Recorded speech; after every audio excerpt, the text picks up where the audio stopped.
c'est moi qui décide de ce qui est bien pour les clients.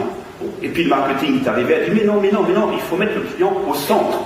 Donc on met le client au centre, on le regarde avec une loupe, un peu comme un entomologiste, on dit monsieur le client, dis-moi ce que tu veux. Moi je peux vous assurer, personnellement, je ne suis pas le seul, que je raconte n'importe quoi, parce que ça m'énerve. D'abord, les questions qu'on me pose, c'est jamais les bonnes, j'ai envie de dire d'autres choses, et puis de toute façon, je suis même pas sûr que quand je dirai quelque chose, on m'écoutera.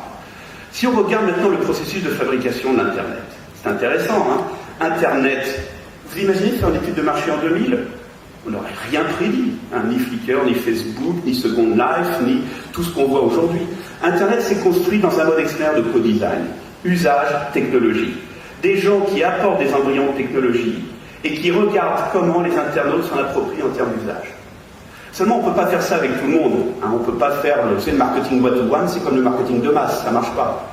Il faut être capable de détecter pour une entreprise ceux avec lesquels on veut collaborer. Où est-ce qu'on les détecte? Justement, ça tombe bien. Dans Internet. Internet est fait pour ça. Vous savez, ça va très loin. Je vais vous dire un gros mot là. En ce moment, il y a un mouvement extraordinaire qui s'appelle l'Open Data. Vous pouvez le tweeter. Il y a un ensemble de villes dans le monde entier, beaucoup aux États-Unis, mais la ville de Rennes en France, qui disent moi j'ai des données. Mettre mes données sur un site web, ça sert à rien. Faire des applications, ça coûte cher, c'est pas mon métier, et je vais me perdre dans des groupes de travail et réunions. Donc moi, j'encapsule mes données dans ce qu'on appelle des API, des méthodes, et je fais des concours pour que n'importe quel citoyen puisse développer des applications sur les données. Mais moi, je constate aujourd'hui que quand je vais sur un site marchand, comment je peux acheter? Je peux acheter au travers du site marchand. Oui, mais si j'ai envie de faire une application intelligente qui attaque le site marchand en direct sans avoir... je ne peux pas. Et si on se posait la question, finalement, si les sites marchands se disaient, tiens, plutôt que d'offrir comme interface unique une interface web, si d'un seul coup, je travaillais en collaboration avec des gens qui développeraient des applications qui utiliseraient mes données. Je suis prêt à vous parier, parce que j'ai un cas de figure d'une boîte que j'ai créée, que je peux multiplier le montant moyen du panier d'achat. Donc finalement, vous voyez où est-ce que je vous emmène tout ça? C'est qu'il y a un modèle traditionnel d'entreprise. Une entreprise qui achète, qui transforme et qui revend. Et le monde de la distribution est beaucoup sur ce modèle-là. Et moi, ce que je vois dans Internet comme signaux faibles, c'est que c'est plus le règne de l'entreprise, c'est le règne de la marque, mais que la marque est là pour finalement fluidifier les échanges entre ses clients. C'est-à-dire que quelque part, on est en train de retrouver un peu la place de marché du village. Et que si on veut vendre des produits nouveaux, et ça, dès qu'on va aux États-Unis, Internet est américain, vous avez tous connu les garage sales, on achète en haut, parce qu'on sait très bien que le jour où on veut revendre, on a des places de marché où on peut se débarrasser des anciens produits. Et donc, moi, la question que je me pose, c'est et si les entreprises aujourd'hui s'intéressaient encore plus à fluidifier les échanges au travers de B2B. Maintenant, le monde de l'entreprise. Vous savez que le monde de l'entreprise, il est comme ça. Hiérarchie, l'information est verticale, le sens est porté par les décisions, le leader c'est le chef, les décisions sont imposées, les structures sont nommées. Vous avez compris qu'Internet favorise un autre modèle. Un modèle où l'information est horizontale, le sens est porté par les interactions, le leader c'est l'animateur, les décisions ont émergé, la structure est auto-organisée. Ok, je ne pas de jugement de valeur. Sauf que, premièrement, c'est les clients qui sont en réseau. Et c'est les clients qui innovent. Les clients ont pris la main, très clairement. Deuxièmement, les frontières d'entreprise sont devenues poreuses au travers du système d'information, et elles vont le devenir encore plus au travers de ce que je vous ai raconté. De plus en plus, l'interaction entre l'entreprise et ses clients va passer par plein de canaux, va être de plus en plus sophistiquée. Mais le problème, c'est que si l'entreprise reste en mode pyramidal, ça ne marchera pas. Donc ça veut dire que l'entreprise va être forcée, sous la pression du monde Internet, de se configurer.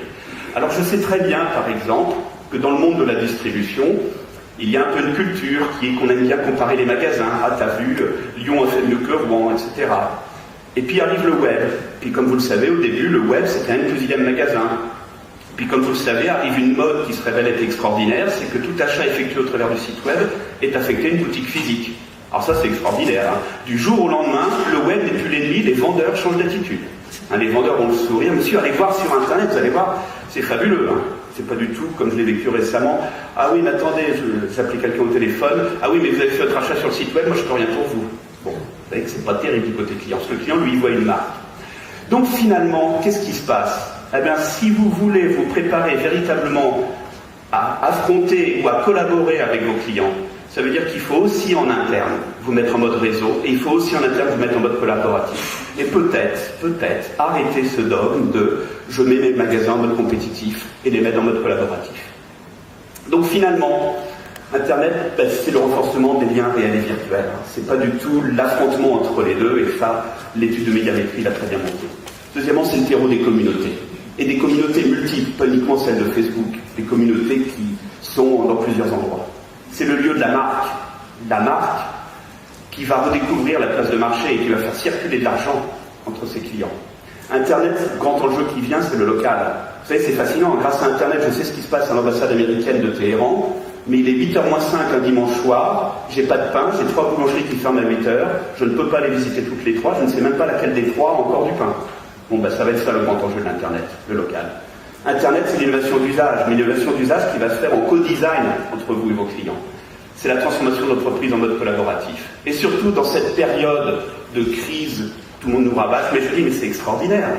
Nous avons enfin l'outil pour changer nos process, et nous avons enfin l'outil pour mieux servir nos clients, pour mieux collaborer avec eux. Et ce qui est fascinant, c'est que, regardez les profs du primaire, ils ne demandent que ça, d'avoir des outils pour, entre eux et avec vous, travailler de manière collaborative. Voilà.